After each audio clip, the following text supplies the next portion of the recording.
All right, awesome. Hey, everybody, welcome to Muni Misfits in the Morning. My name is Chris Larson, head golf professional at Osgood. Welcome to National Podcast Day. National Podcast Day. Yeah, we got a full crew of Misfits again. Special guest today. We got on my left, I have Greg McCullough, head golf professional at Edgewood and El Zegel. On my far right, I have Matt Cook, head golf professional at Rose Creek and Prairiewood.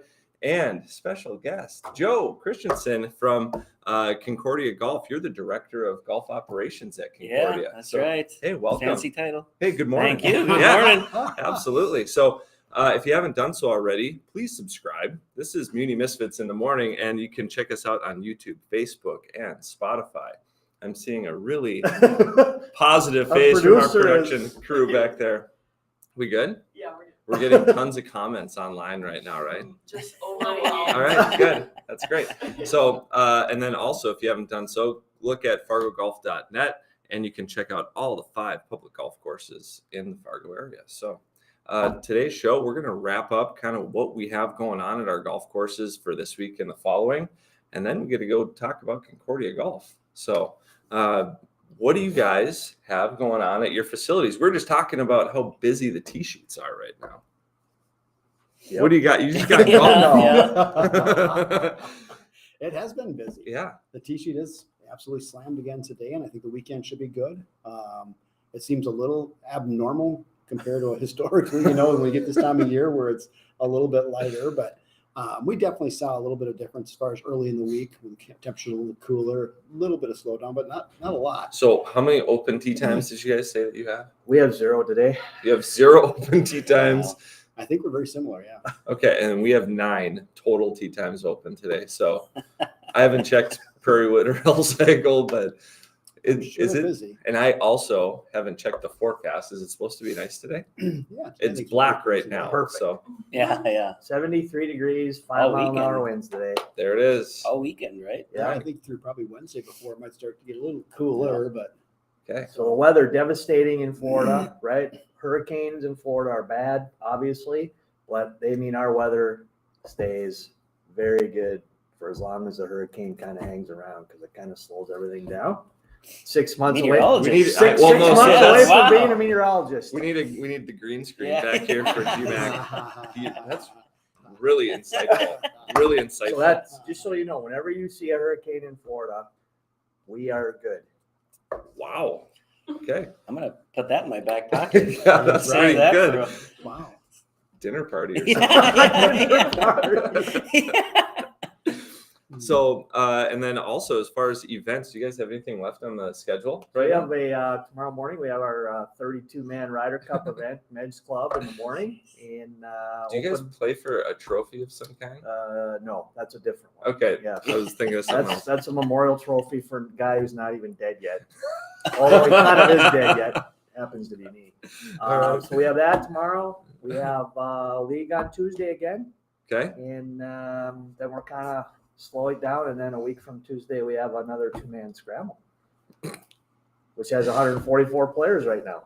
You don't go away lightly. Apparently I don't. Man, that is impressive. Do you have anything else on the schedule, Cookie? Oh, we have a few things. This weekend is relatively free, which is nice. So we just have open golf this weekend. And then next week, Wednesday, we have Red River Valley Senior Tour. Thursday, we have our Men's Club 2-man Chapman. And then Monday, the 10th, we've got the Cobber That's Open. right. We got the Cobber Ram. Wow. So- Yeah. Cool. Yeah, so we're kind of busy through the middle of the month as far as some forced activities. Plus, our Men's Club is still going. Ladies now, we have closed that. But yeah, and between that and open tee times, it's kind of staying busy out here. Well, gosh, I kind of feel bad. We're kind of wrapping a whole bunch of stuff up at Osgood. We just finished our last men's night of the season last night because we do the front 9 league on Wednesdays and the back 9 league on Thursdays. So that all wrapped up last night, and we did our par 3 showdown. So we turned everything into a par 3, kind of put some tees and pins in different spots. Oddly enough, hole number 1, if you're familiar with Osgood, hole number 1, green complex gets a little bit fun, right? Big swale in the middle. We put the tee at the very front of the yellow tee marker. That's still 179 yards, and the last 2 days it's been dead into the wind. So the guys are coming in like, geez, that was a little tough for a par 3, because guys are blasting 4 irons. Rich Berg hits a hole in one from 179 yards, Sweet. dead into the wind. I mean, Wow. so when we were pulling up the proximity markers, as we're kind of cleaning up, I'm pulling up the one-on-one. I go, you got to be kidding me. That is insane, because the pin was tough, the tee was tough, the wind was tough. So congratulations, Rich Berg. That was a heck of a hole-in-one. So He didn't obviously come in and say he got a hole in one then. so he was still out on the golf Oh, course, okay. and so we hadn't really heard anything yet. And so then I'm pulling up the proximity markers, and I'm kind of driving around the golf course trying to verify. I'm going, is this for real? Yep, hole-in-one. So that was pretty neat. So how do you classify that? Is that a hole in one? Is that just a great Par shot? four. Is that a That's a hole-in-one. I mean, that's actually it wasn't from even a fabricated tee box. It was Yeah, from the yellow real tee. tee. Okay. So I know it's It's a heck hard of for a you shot. to count to one, Matt. So Come on, it's a one. So an ace When from your the yellow first shot tees. goes in, it's a It's one. So an ace from the yellow tees. We're all the seniors, like Greg played from. that's right. Did you catch that? Okay. It's 7 a.m., but Cookie has not lost his edge. He's right there. Aren't you sick someday or something? I'm sick every day. That was kind of what I was getting at. So, anyways, I mean, we're kind of wrapped up at Osgood. So, You have a month now- left. What are you talking about? I know we Oh got no, they got like 2 weeks. full month Ah, left. boy. Yeah. So, anyways, thanks to everyone that played in the leagues this year. Heard a lot of good feedback in my first year, and wow, that was a blast. So, thank you everyone that participated in men's, women's. We still keep rolling with the senior league, though. Senior league will persist until we're done. We did just a quick update on Osgood. We are going through with our sloughing project right now, so we do have some course construction happening, and so far it's been really good. Kudos to Ryan and Zach out at maintenance, because they did a wonderful job roping everything off, putting out signage, making sure everyone knows what's going on. So holes 4, 5, and 6 out at Osgood right now are not in play. So we play 1, 2, 3, 7, 8, 9, and then ABC for a 9-hole loop. So it's been going quite well, and they're working pretty quick. So I think this weather's helping. All right. Anything else? They'll get done soon then. So you'll be open June, middle of I November. am not a contractor. I have no idea. They're pushing a lot of dirt out there, though, so it looks good.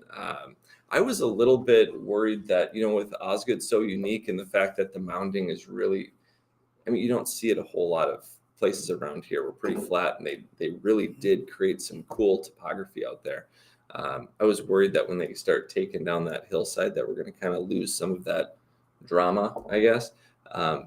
But so far it looks like it's, the look of it still, it's not going to be, they're not just going to mow it down. So they've been doing a great job. Anyways, let's roll into Cobber Golf. Let's do it. Let's do it. So talk to us, Joe. Talk about your time. You've kind of your employment there at Concordia has kind of changed. Your title has changed over the past few years. So talk to us about what you're doing, what you have been doing. Yeah, so this is year 7. Okay.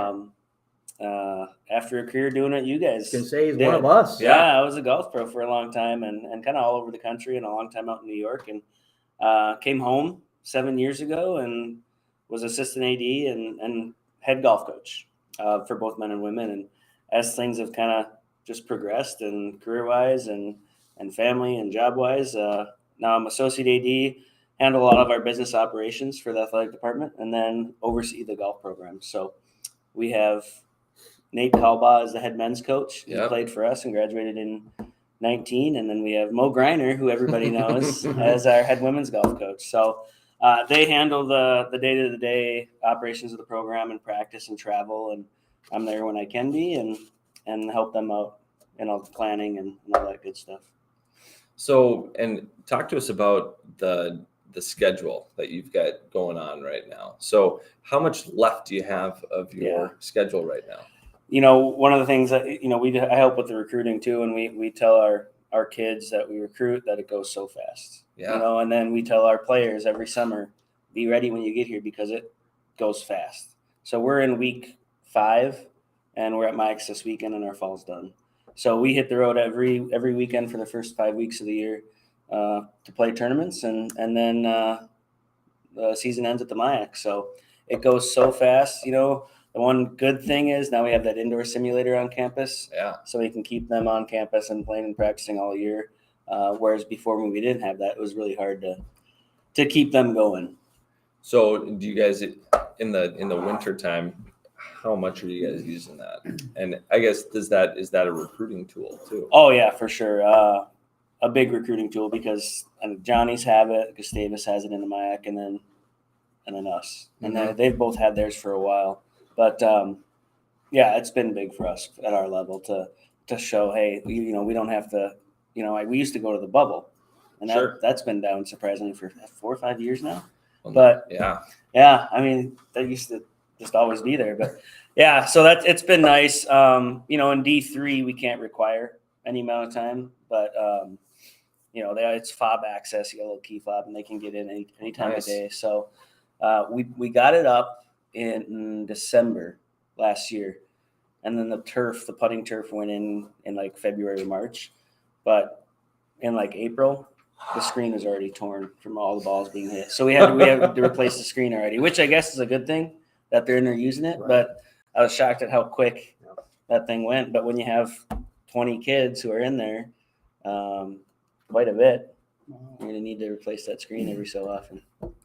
That's incredible. And let's talk about who you got on your lineup. Who are you Yeah. excited about right now? Well, You're excited about everybody. I'm excited about everybody. I want to put that on the spot, but who's playing well? Who's the hot hand right now on the team?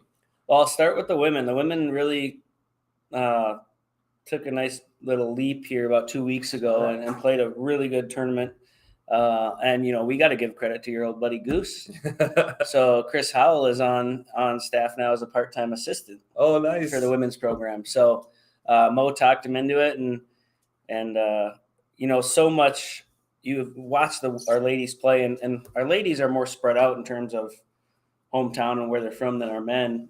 We got a couple cities girls, we got Warroad, Crookston, and then one from Fargo. But they hit the ball not too bad. Yeah. They off the tee is good. They get up around the greens, but the scoring, they just trying to teach them the scoring aspect, just how to get the ball in the hole. And for a little bit, that's what we're trying to do with the men, but they're just a little further advanced with ball striking, right? But Howell's been working with them a short game, and it made a difference that first weekend. They went and shot best round of the year, 330, which is pretty good for them. We're so excited about that, but that's where they should be every week.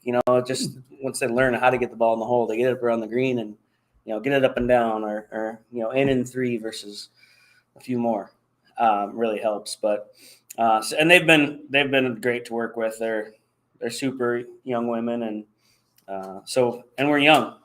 We're young on both sides of it. I was looking at the roster right there. I mean, one senior, one senior, freshmen and juniors. Do you, speaking to that, how did COVID impact any of that? Because you do see some rosters now that are loaded with seniors or loaded with one class just because of how that COVID year has hit, and some stick around. And how has that impacted you guys? I think it impacted every student athlete across any sport at any level. But I think the D3 level maybe took a harder hit. The transfer portal has been big for levels above us. Mm-hmm. But there's not a lot of kids at Concordia that need to go to school for 5 years, right? So really the tough thing is they lost a year of play, right? Yeah. We offered the flex year. So, any student that was here during COVID can come and for a 5th year, and the NCAA granted a 5th year of eligibility, but it really doesn't make sense for a lot of our kids. So, unfortunately we lost, our kids that were here kind of lost a year of eligibility because they won't need 5 years. So that's been tough. Our guys, I talked earlier about our guys squad. I was thrilled when we got our 3 freshmen from the Fargo area to commit last year. And, Yeah, there's and a they've been lot of home cooking here. Yeah. I'm looking at your roster for the men, and it's Fargo, Yeah. Fargo. So that's really cool to see. Moorhead, yeah. Fergus Falls, Barnesville. So I mean, you got a lot Well, of. you guys know hometown there's stuff. so much good golf. There is. There's so much good. I talk about our 3 freshmen, but we've got, we're deep. We've played 5 different lineups in all 5 events for the men. So that's a good thing when you have that much competition for the top 5. But Gabe Benson from Davies, Jace Johnson from Davies, and Landon Olson from North have, Gabe and Landon have been 1-2 for us all year. And, Justin Lamp's a Davies kid, and he's right on the edge of getting over that hump. He's just had a little bit of trouble closing each round, but he's been really good. And so we got those 4, and then Mason Plant is a sophomore from Marshall, and he plays hockey for us too. But he won the Bemidji Invite last year, so he can play. He got some firepower there. Yeah, so we're hoping. We're always hoping to peak at MIAC. We've been in the mix right around second or third at every tournament with like 4 or 5 holes left, and we just haven't finished very strong. So, but St. John's is tough. Like I think I said earlier, they got 4 of the top 6 guys in scoring average in the MIAC, and but if we play what we're capable of playing, we can compete with them. We have before, but we got a nice deep squad, and the guys love it and they get along. They just had a big barbecue last night at one of the kids' homes. That's kind of the end of the year type deal, knowing that they leave today. So yeah, I was going to talk. So you got MIAC coming up October 1st. So you're going to be tomorrow up in the bus, and So when do you guys leave? They're going to leave today. Both squads will leave today, this afternoon, and they'll get a few holes in down there tonight, and then 8:30 tomorrow morning. The men tee off, and the women go a little bit later At Bunker Hills. Bunker Hills, One of my favorite. Yeah, I golf love courses. Bunker. Yeah. East. Play the old course. The old. I call it the old course because I'm old. But the holes that are used to be the original, or is there some? Well, they like directional wise named, right? So I think Yeah. we're on the. I always get it mixed up too, but I think we're on the north and the east. Okay. So yeah, our women are all super familiar with that course. Having a few more down in that area, and our men have all played it, but maybe not as much. So that was the other great thing about the simulator, Right. we have 110,000 courses on that thing, and we were able to pull up Bunker this week, and some of the ones that hadn't been there, were able to go like at least see it, That's from a great. simulator, and that's Just being able to like rehearse opening tee balls and stuff. That's a and huge like deal. know certain holes that might be tricky with what you want to hit off the tee just to get an idea. Like I didn't think of that when we were putting it in, but just an added benefit that holy cow, like we can, especially for some of the courses we play, our schedule is the same every year. We get the chance to move 1 or 2. Like we played Bemidji this year. We might go to Kings Walk next year for an event instead of right. We have a little bit of flexibility, but we have to play so much of our competition in our region in Division 3. So we really only get one opportunity to look for something else. But it's that's a nice little benefit. So how do you guys feel like you stack up at Bunker? Like, do you think that's going to be your jam out there? Do you feel like hope your team? So. Looking at yardage right now, you're about 7,000 yards out there. I don't think you guys struggle for distance. No, it's so. We talk, and these guys, like, if they're even up yet, but we talk all the time about 2 things. You get some kudo points there if you got any right. that are subscribing. Exactly. Commenting. We talk all the time about double bogey avoidance, right? Like get into trouble, get out, try to give yourself a look at par, and make bogey move on. And then we talk about par 5 scoring. If we can do those 2 things where we avoid the big numbers and then we're in the top 3 in par 5 scoring, we've always been in the mix. And I keep track of, I've always been kind of a decade fan. Yeah.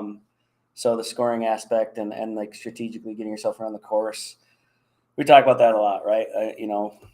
Why not hit driver? Like there's no reason not to. Like there's right. You look at every hole differently, and then you got to look at everybody's game differently. But if we're making mistakes and limiting into bogeys and then playing par 5s well, we're in the mix. So I think out there that is a course that reminds me a lot of courses that we played well. So, and looking at our lineup, these are all good ball strikers, good heads on their shoulders. Like if we can just, realize it as it's a marathon, right? It's 3 rounds. I tell you, the cream always rises to the top. Let's just not make mistakes. Let's not, play smart. get game. out of trouble, get back in, make a bogey. They're all going to make birdies. Yeah. And the par 5s out there are gettable. So like, let's just put it on cruise control and not get excited if we hit a bad shot, because guess what? We're all going to hit bad shots. I ask them all the time, when was the last time you had a bogey free round? Can't tell me. Okay, well then we're going to make bogeys. If you make them early, good, they're out of the way. But so much of it, you guys know, is mindset and mental approach, when you get to a certain level, and that's what we're really trying to get these guys to grow up. Yeah. Quick. And as a young squad, is that something that you see yourself? You're training more the mental side of it. Because I mean, when I look at your lineup, you got players on the guys squad. I can't speak to the ladies so much because I'm not familiar with all those names. But on the men's squad, you look at them and go, wow. I mean, there's some players there that we hear of just because it's the Fargo area. Yeah. And I guess long-winded question here. Is that something you see yourself training more, is just the mental and the strategy? Yeah. 100%. I mean, I was out here, I think 4 or 5 times this spring and summer watching, EDCs and the state tournament. And if you're coming to Concordia to play for us, you can hit the ball. Yeah. I tell them, I'm not ever going to touch your golf swing. I'm not going to, I'll look at it and if you want me to, but we need to get you shooting 72, 70 more often. Yeah. Right. Your bad rounds, we want to get to 74 or 5. Good rounds get a little bit better. And, here's how we're going to kind of do it. Because they've shown the ability to shoot really good scores. We just are a little too inconsistent. So a lot of it is, we got to grow up faster. I talk about guys like Passanane and Weiss and guys like that who are cobbers who have continued to get better after they left. Why are they getting better? Well, maybe they're playing smarter. They've grown up a little bit, right? It's that maturity, 18 to 21-year-old boys. Like, I think that speaks for itself. But gas, no break. Yeah. So it's like we gotta grow up quicker. Do you want to have more fun playing golf now, winning, or do you want to do it in 5 years when you realize these kind of things that you're doing on the golf course are self-destructive? Cookie's still waiting to grow up. Plus, yeah. Plus the fact that it's not many times do you get your athletic director that goes out and beats you. And I'm sure Joe does, right? I mean, you know what? Your AD just beat you. Come on. Yeah. Do you guys have any little side games there? I mean, you're not gambling, but I mean, you're playing for little pride points out there. Not really. I haven't been around as much, right? I'd like to, but I always make a point of it, like Pine to Palm or some if I'm playing in a tournament that they might be in, I haven't been beat yet. Player guys. So there we go. I tell them every year, like the Pine, the Red River Ram. Yeah. Yep. Played that a couple of times, but no, that's all. That's fun for me, But it's a little, dad, right? yeah, kind of like beating dad. That's but tough. I mean these guys that we have now, I mean, the sky's the limit for we're young too, right? We're a bunch of freshmen, sophomores, and Lamper's a junior, but we have a couple other juniors that are home this weekend that I'm sure are bummed to be home because they've played in a couple of MIACs for us. So it's we've got a good group, and then they're fun to watch, and they get after it. What's like the typical skill set characteristics? What's the kind of stereotypical cobber man or woman? What are you looking at as far as when you're recruiting these people? Who are you getting, and what does a person have to do to become, if they're looking and saying, man, I would love to play golf at Concordia, what do I need to do to get there? I'm giving you guys all my secrets. I talk about all the time, like, we're going to challenge you in the classroom and we're going to challenge you on the course. Like, you're going to get pushed by your professors. Like, you're going to get a good education. It's going to be hard. And then I'm going to make it just as hard, as a coach or now director. And Nate and Mo are just extensions of me, but I let them, I'll give my input, but in the end, they're the head coaches and they get to make decisions on stuff. But, I had one of our guys in my office last week because he wasn't in the lineup, and I told him, he's played as an as an individual. So he's in the tournament, but he hasn't been in the top 5. And he was thinking ahead to Mayak. I'm like, you got another opportunity this weekend to earn it. Go earn your spot. And he did get in. But, I'm on them like, hey, what are you doing today? What'd you do today to get better? What'd you do? And I'll send just snippets of whether it's mental or golf information in our team text with the men and the women to just stay on them, right? And they probably get sick and tired of me saying the same kind of stuff. But until we show that we're doing it and we've learned it, I'm going to stay on them, right? Yeah. That's just my way of challenging them when I'm not there as much. Hey, what do you think about this? It's a stat from Lou Stagner, Golf Stat Pro. He's got a good Twitter account, or Scott Fawcett, minus his tirades to announcers. But it's my one way to stay on top of them and stay in touch with them is doing that kind of thing. But, smart kids, good grades are going to be challenged in the classroom and really just a willingness to work and be part of the team. What do you see as far as like an individual coming on in when you look at as far as we've met before as far as with NDSU women's golf and men's golf and talking about like the player there from even a scoring aspect? Obviously, score does matter as well. What do you tend to kind of see there as far as a Division III level, as far as that individual for men or women? What are they kind of shooting? What kind of scores or handicaps you're looking at? Well, typically, on the women, it's Division III golf on the men's and women's side is a little different, right? Like if you're shooting 80 on the women's side, you can kind of write your own ticket, there's a lot of D2 schools in the, NSIC that have money and they're offering. So we're having a harder time getting those type of kids on the women's side. And on the men's side, if you would have told me I would have gotten all 3 of these freshmen this year, I'd have been like, serious? I think we get some late bloomers, guys who are, maybe don't make that leap till kind of the recruiting process has passed them for Division I levels and that kind of thing.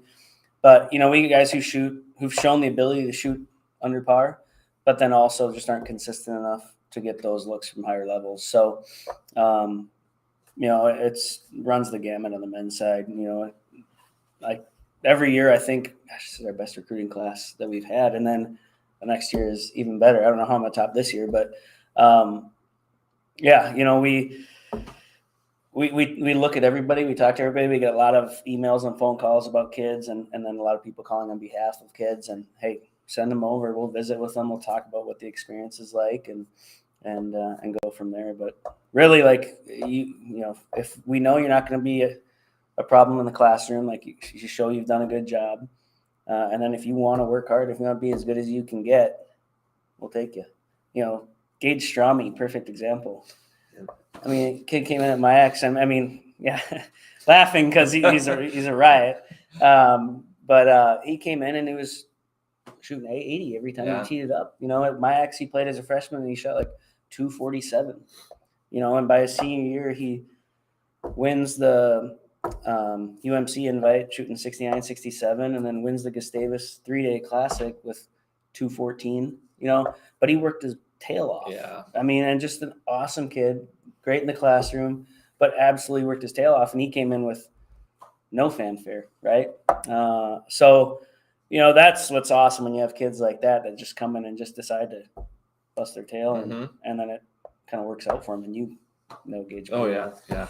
Unfortunately. But so we get all kinds of abilities and skill levels, and it's just a matter of, hey, you want to play college golf? It's pretty fun. Okay, so I'm on a recruiting visit with Concordia. All right, I'm in your office, and what are we talking about? What are you showing me? If you want me, because you want me to be at Concordia. What are we looking at? What are you showing me? How are you getting me on the squad? Well, everything I've kind of said already, right? Like, you've shown the ability to shoot these scores. You've done this, you've done that.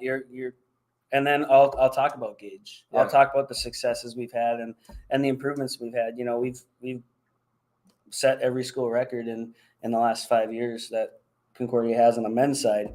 Women's side will be tough because they were nationally ranked and really good when Mayak women's golf started. Mm-hmm. But on the men's side, I'm talking about, hey, this is what we've done. We've shown this formula works. We just need to get over that last hump because we're I think St. John's is a step above everybody else right now, but that second place door is wide open, and I would argue we've got as much talent as anybody, St. John's included. We just have to put the pieces together, and you want to be a part of that. I'll show them the simulator. Yep. And we'll go through that. Yeah. And the women, it's the same talk. Like, how good do you want to be? I said, how good you can be this is a game where if you put in the time and effort, you can get as good as you want to be. And now even more so with the simulator where we can just go to class and then, we're finishing up with some storage stuff in there so the bags can stay and just some final touches on it. But now you can just, I would live in there. Mo's going to be in there all winter.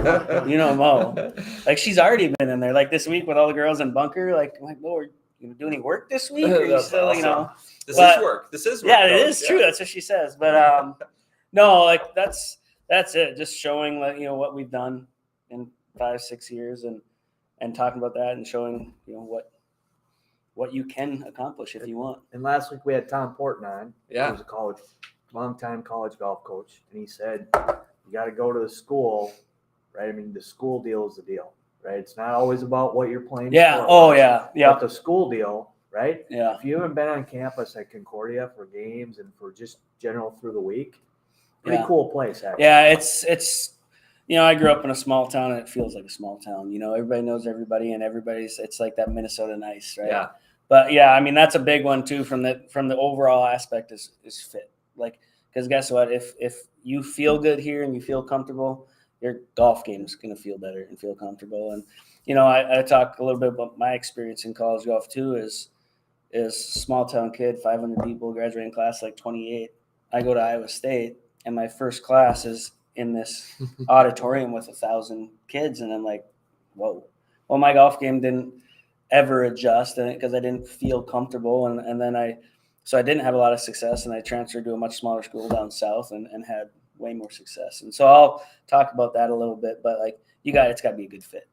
Yeah, because then your grades will be good, your golf will be good, your life will be good. If you're not comfortable, if it's not a good fit, it's going to be really tough. So yeah, that's probably how I close it, just to make sure emphasize that, especially with mom and dad. Right. Like we're going to make this. You're going to be a part of the team.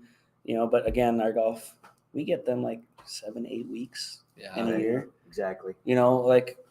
So they got to connect right away with their teammates, and then hopefully that can carry them through. And a lot of times freshmen room together, and then they're living together the next 3 years off campus.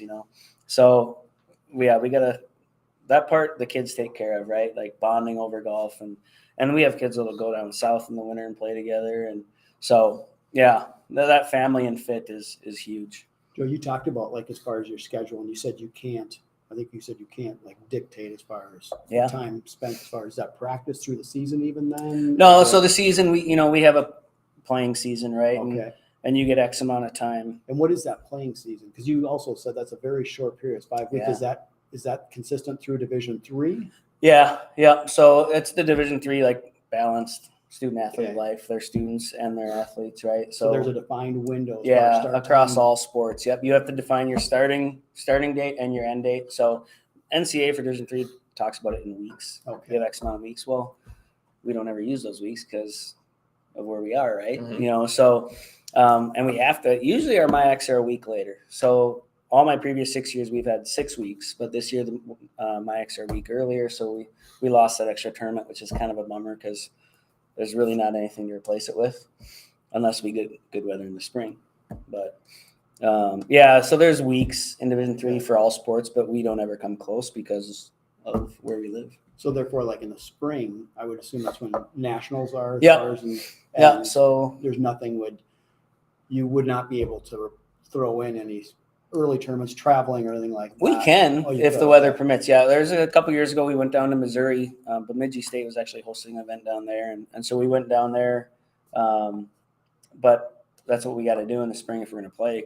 This past spring we had a 1-day season.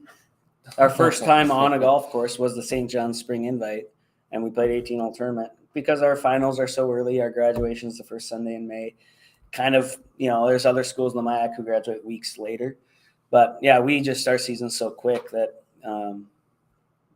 if we got bad weather or that winter extends into April, it's going to be tough for us to get much. What does it take for the individual or team then to qualify for national? Is there at-large bids? Do you have to win the conference? How does that work? And when is that? And where is that? Is it always the same place? It moves around. Okay. D3 is tough. And if you talk to Terry Horan, he would talk to you about it because they've been so good for so long, but just can't quite get over the hump. So, and there's 33, I believe, Division III golf conferences in the country. You win your conference, you're in. And then there's only 6 at-larges for the whole country. So really tough to get an at-large. The MIAC, when St. Thomas was in, St. Thomas and St. John's almost got in every year. A couple of times Gustavus got in, but that's crazy for one conference to get 2 at-larges out of 6 available. But that's the reason I came home is that for this job is like with the MIAC and across the board is one of the strongest conferences in all of D3. So you're going to get good competition. You're going to have a chance for postseason play.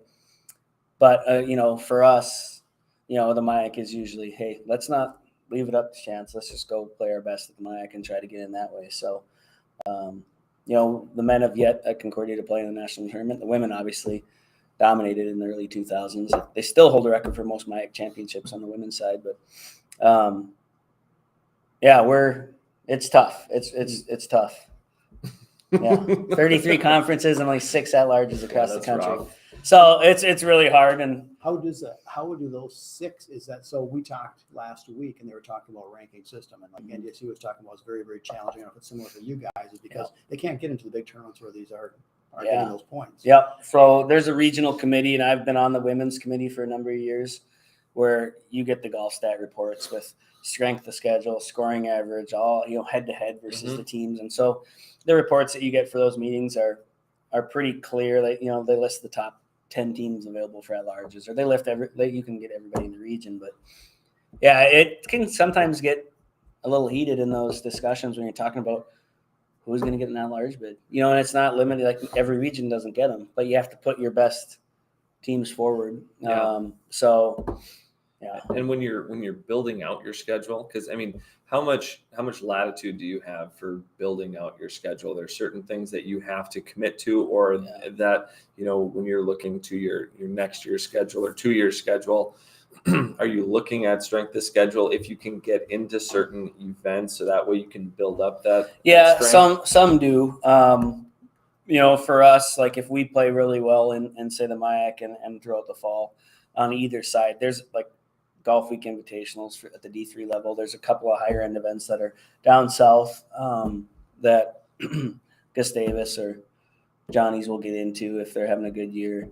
And I, us, if we're up there, would hopefully get an invite. But yeah, our schedules, it's like I said earlier, we know where we're going for 4 of the 5 weeks out of the year, and we have a little attitude, but we have to stay inside that number of in-region participation, to be eligible for postseason. So, and when you only have 6 tournaments, 2 of them knock you out of that, out of that percentage. So we've gone to Bemidji for a number of years, and our guys love it because of the Birchmont, right? Yeah, so many of our guys play the Birchmont. So we have good feelings about that place, and we usually play well. We won it last year. We had an individual winner last year. What did we finish? That was last year. Yeah. So I think we were 3rd this year, 3rd or 4th, but again, we were 2nd with 3 holes to go. And 18 got us a few of our guys pretty good that last day, but that's good too because it's D2 competition. Yep. We're the only D3 school there, and so we can compete with them, and gives us a little added confidence. But yeah, both men and women, you're playing the MIAC schedule. The Bennies host every year, the Bethel hosts every year for the women, and for us it's Gustavus, Augsburg, Johnny's. Yeah. So if you haven't done so already, this is Joe Christensen live with the Muni Misfits in the morning. If you have any questions or you just want to say roll Cobbs online, go right ahead. You did just the bison. Yeah, you did the horns. Wow. Yeah. I don't know what is the corn? I don't know. Yeah. It's early morning. Is that what you? Is that what it is? That's like Just show your ring. Yeah, just show the ring. Yeah. See, it doesn't look like a corn cob. I guess kind of. Oh, okay. So that's Is that roll. like a Star Wars thing too? Well, it's like Nanu. Roll. Oh, yeah. Okay, so roll Cobbs, right, like that, right? Okay, so if you have any questions or just want to say roll Cobbs, Joe Christensen, go right ahead. Muni Misfits in the Morning live from Rose Creek. So what else we got today, guys? Are you ready for a full day of work today, Cookie? Yeah, good one. That's stuff there. It's just another day. It's another day in paradise. Yeah. You wake up, you wash, rinse, repeat. I'm telling you. So how about you? Ready for a full day I am, today? absolutely. All right, sounds good. Yep. So I'm a little kind of out of sorts this morning. I woke talk up to me about that, Matt. What's going on? well, Greg knows, as far as Greg served on our board of directors for Yeah. the Minnesota section. So I was serving my final year. So I was going to travel down there Wednesday night. And just when I got back home, I was getting some things finished up, trying to finish some things. And I was like, God, I do not feel like driving down to the city tonight, getting a hotel room and doing the whole thing. So I'm just going to get up early in the morning. And so 8 o'clock at Hazeltine is when our meeting starts. So set the alarm 3 a.m. Get on up, shower, get ready. I don't remember the drive. I got there much earlier. I was anticipating just traffic issues. And so I got to Hazeltine about like 7:10, something like that. So I sat in the parking lot and worked on my computer for a while and got through the meeting, get back home. So you made a lot of important decisions that Yeah. impacted all of our lives as PGA golf professionals. And he was sleeping. And I was sleeping. Yeah. So I appreciate that. Yeah. So I apologize now. But and then getting up early this morning to see you guys. All right. Sounds good. Yeah. You're so stoked to be here. That's so good. All right. So Awesome. no, looking forward for the weekend. Should All be right. good. And like you said before, we've got a Concordia. We got a big deal coming up out here, right? Yes. What's happening? Yeah, the Cobb Ram. Don't ask him. He Cobb doesn't know Ram. yet. Yeah, well, yeah, apparently. No, we got our Cobb Ram. So we started this 6 years ago. And I got some alums that help a lot. Kent Yohe and Bill Brennan. Bill. Yeah, good old Bill. Shout out to Bill yeah, on 8 Bill Brennan. from Osgood. Yep.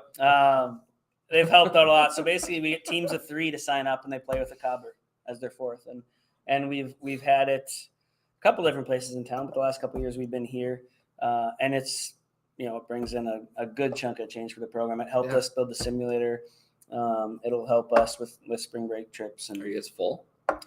no, not full. Couple Okay, spots shout left. out, Look me shout up. out. Here yeah. you go. Yeah.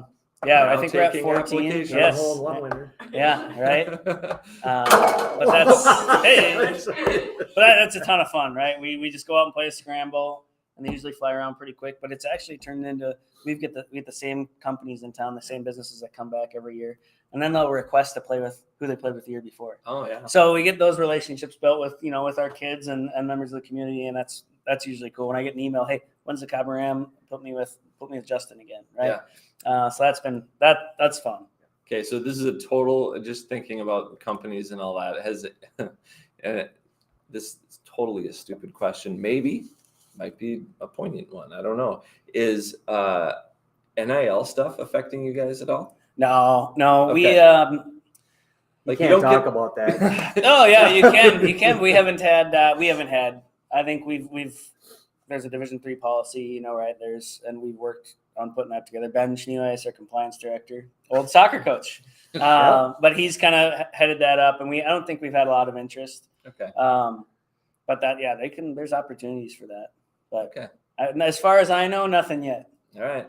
That's interesting. Almost like a lot of these student athletes are running legit business now. Well, I saw Cam Miller. in a commercial for some betting, right? Yep. Just the other day, Mattress- I'm like, oh my mattress gosh, here we go. It's coming to. Well, I think there's a women's basketball player who's doing a car dealership, one for the Bison, but hasn't quite reached the golf ranks maybe yet around here. It's but coming. It's coming. Yeah, for sure. Well, you're seeing it. Who is the young lady that's at MSU? Emma Carpenter. Yeah. I mean, is she a senior now? That'd be close. Yeah. So, but I mean, she's got deals with looks like Jay Lindeberg, and she's already doing some on-course reporting for like Barstool and things like that. So, Yeah, Barstool. It's coming. We've got a lot of Barstool student athletes at Concordia. I'll tell you that. Like, I don't know what they're doing. I don't think they're paying anybody, but they're giving them gear maybe. That's all you We've need. got a lot. Yeah, we've got some Barstool activity on campus. Yeah. Cool. What are you guys chuckling about back there behind the scenes? I What's think happening? they're laughing about the bar stool. No, we're laughing about the amount of viewers. There's a lot. Oh, Nice. gosh, that's Do we get what to a- know- do we get to know? You're or welcome. is- Nope. Yeah. You're welcome. Just bring Joe on. By the way, I will tell you, Joe, we do have a little bit of a good luck charm in this. We podcast. do Yeah? actually. That's the real reason that I wanted Joe on. Yeah. Because of Mike's this weekend. All right. Yeah. We got good luck. I don't we want got to winners. We jinx got it. winners going here. Yeah. Everybody we've Nice. had on is won. Okay. All right. So no pressure. No pressure, ladies. Yeah. And no pressure. But Oh, there's pressure. Yeah. Yeah. Come on now. Yeah. so, anyways, I thank you for coming Yeah. on today. No, I thanks for really, having me. Really Yeah. appreciate Awesome. it, and best of luck Yeah. going forward. So, you got Bunker Hills tomorrow, right? Yep. Okay. Next 3 days. So go get them, Cobbs. Roll Cobbs. Yeah, roll Cobbs. And if you haven't done so already, please subscribe to Muni Misfits in the morning on YouTube, and also catch us on Facebook and listen to us on Spotify. This is National Podcast Day. Hopefully we didn't disappoint. Hopefully you guys enjoyed the content. And as always, we will be back. Next week we're going to be in October. Wow. It's October Still coming going up on. here. So thank you for tuning in. We will see you next week. Yeah, how does that go? Like that? No. Like that?